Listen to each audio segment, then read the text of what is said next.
Here's the screencast on trench warfare using the trench simulation from class. So we started out looking at this map here that looked at the sides fighting, as well as identifying that there is a trench that is right here, primarily on the German-French border, known as the Western Front. North, east, west, south. So west is to the west, or in this case, to the left. So the Western Front is over here. Why? Because it's here. The Eastern Front would be in this direction with the fight against Russia. Anyway, so looking at this particular document in the slide here, we've already identified that there is a Western Front here, and this is primarily where the trench is located. We also know, going back to the German request for free passage through Belgium, that Germany anticipated that France was going to attack Germany. Since you really can't break the trench line, Belgium is in a really tough spot because there is no trench that is there. So Germany, according to the document here, believes that France is about to mobilize its forces. Germany then sends Belgium this document that says Germany believes France is going to attack.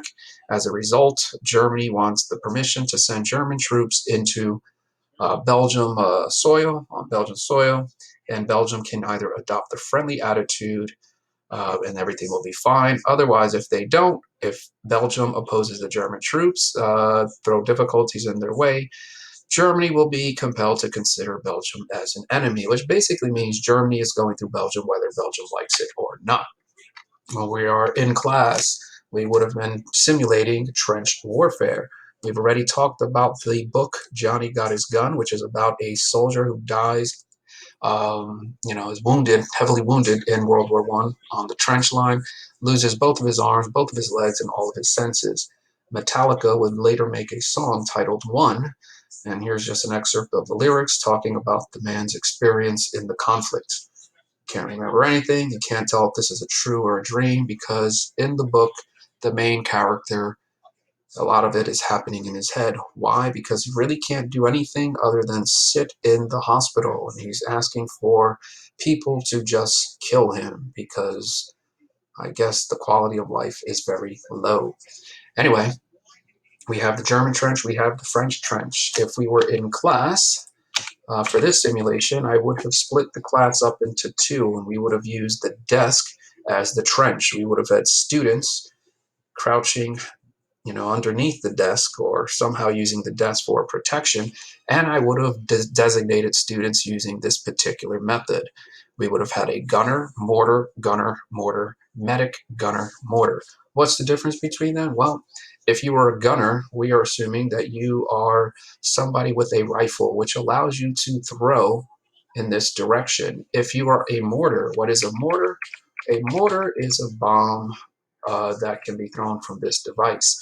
It is really not as accurate as a weapon, as a rifle would be, because you have to try to set the coordinates, and hopefully your coordinates would allow this bomb to land in the trench and kill the target. So this thing would be, a little further back from the trench, and you would just lob this projectile bomb into the trench.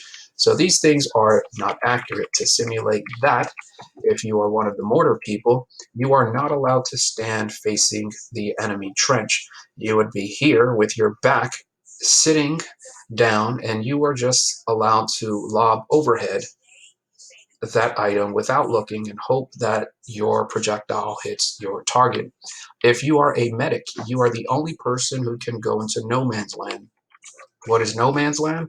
It is this area in the trench. So if somebody is wounded in the class simulation, I would ask that student to come into the no man's land, at which point you would have to make a decision as a leader as well about whether or not you are going to rescue the person. So let's just say Bob is hit with one of the projectiles from this side.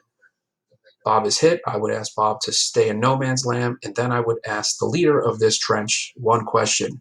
Are you going to send your medic to rescue that individual? If the person says yes, then that designated medic would be given a 3-second countdown to run into no man's land and then touch the person in no man's land simulating that that individual has been healed, and both would have to run back in the trench. Obviously, you can see that this is going to be difficult because as you are trying to navigate through all of these obstacles, I can only imagine that the students here are going to hit you with one of those rolled up pieces of paper.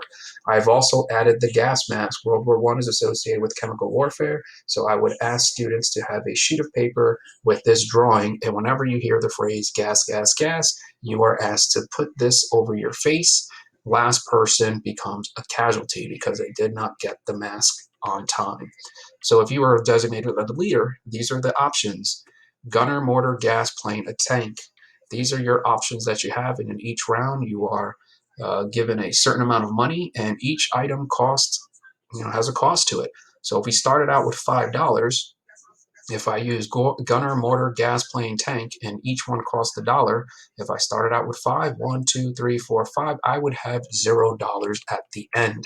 And that's pretty much the way the game is played. You can make the decision about what you want to do.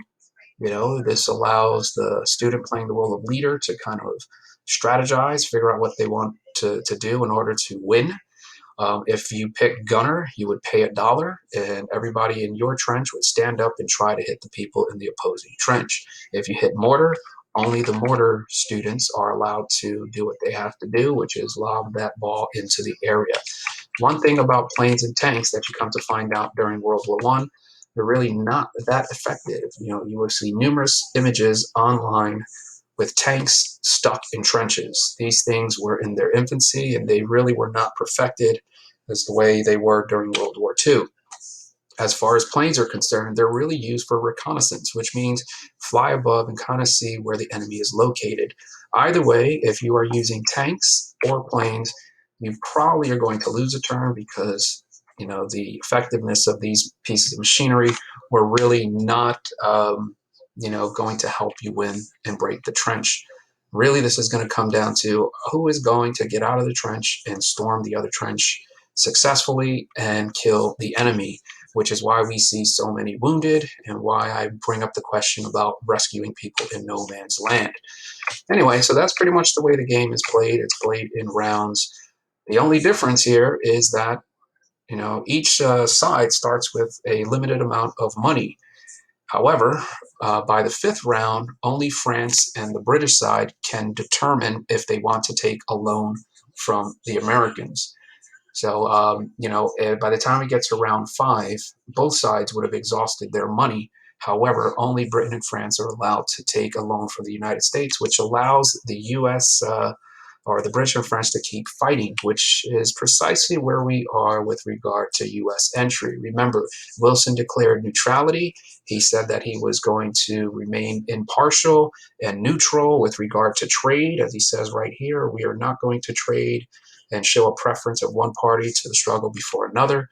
However, before you know it, U.S. trade to the Allied countries is significantly higher than it was to the Central Powers, which is what you see in this chart right here. So the end result, just keep fighting. If you can't break the trench because the chemicals are not effective, nobody wants to come out of the trench, you can't gain no land, it's going to lead to a stalemate. So think about the questions here, and that's it.